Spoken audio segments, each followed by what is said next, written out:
Hello guys, samahan niyo po ako at mag-aayos po tayo ng mixer or blender. Kasi ang problema, yung cord niya, ayan, delikado po yan.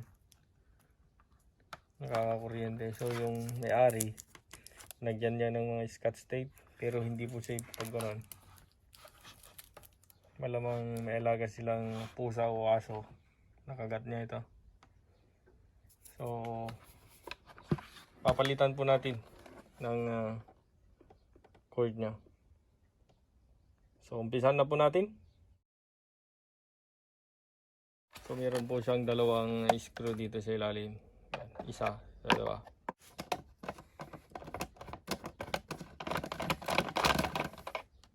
Maraming nga pong salamat sa inyong laging pagsuporta at pagtangkilik sa mga video na upload natin. Kung bago lang po kayo sa ating channel, click na po yung subscribe button sa baba at yung notification bell para updated po tayo lagi. Ayan, tanggal na po siya. Di bali ganito lang po yung itsura niya sa loob. Ayan. Ito pong cord niya ang papalitan natin. Tanggalin din natin itong clip lock niya nito.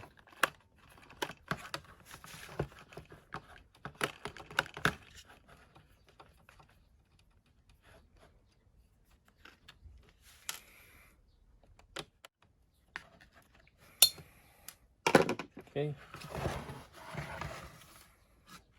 Bali ito po yung dalawang connector niya. Ayan.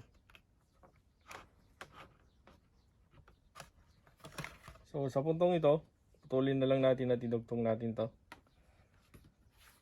So tayong ipapalit. Ito.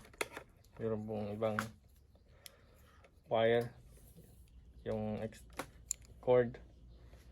So make sure bago natin siya idugtong, kailangan testingin din natin yung cord na ipapalit natin. Sa kabila naman. Okay. So ito po yung okay po itong cord na ipapalit natin ito. So putulin na natin siya.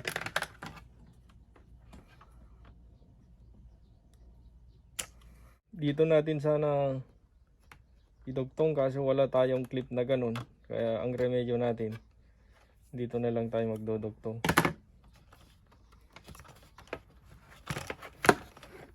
Ang problema kasi dito na lang tayo magdudugtong. Wala kasi akong clip na ganito. Kaya dugtong na lang natin. Okay, so meron po tayong plastic insulator. Ito na dalawa. Yan.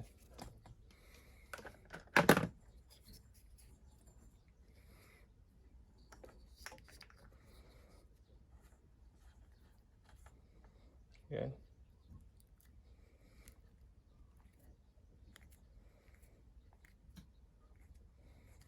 Kung wala po kayong plastic insulator, okay lang kung gumamit ng electric tape. Kaso ito yung kadalasang ginagamit ko kasi mas ma-convenient ako.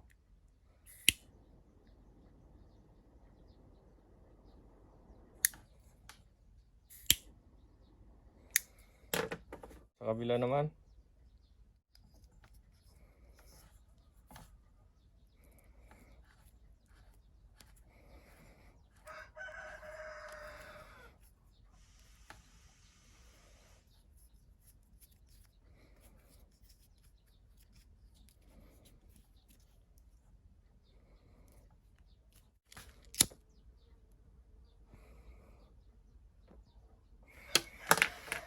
Okay, so tapos na. Pwede na natin ibalik. So, ayan po siya. Dito sa baba yung so alternating current naman siya kahit magbaliktad yung yung kulay. Wala pong problema.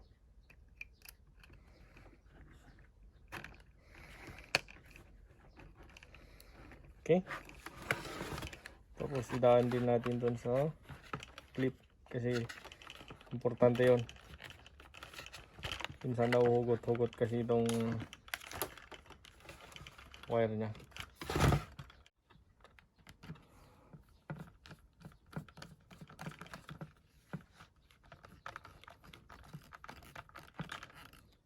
Handaan lang yung pag-equip kasi mababali yung hanger niya. Okay na siya. Okay, ganun lang.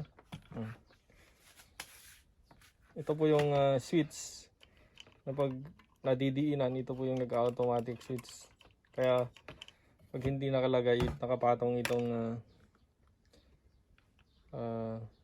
glass ng yung blender, ito po yung sumasabit dun sa ilalim para itulak nito para mag-switch on siya. Yung safety switch niya yan. Okay, so balik na natin. Yan. Sara na natin para matesting natin.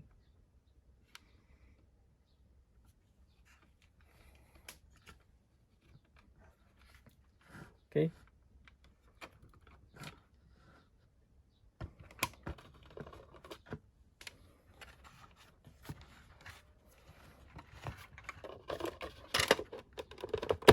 Yan.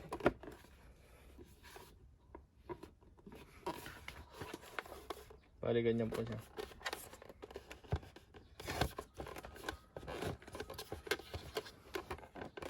Siguraduhin lang natin na nakalapat siya ng maigi bago natin ito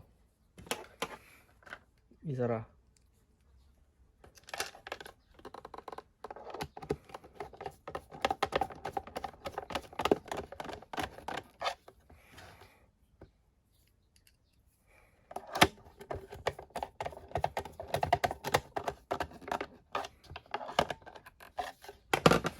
Okay, testingin natin yan. Okay. Plug na natin. Sipatong itong yan. Yan po yung lock at saka yung lock. Okay na po.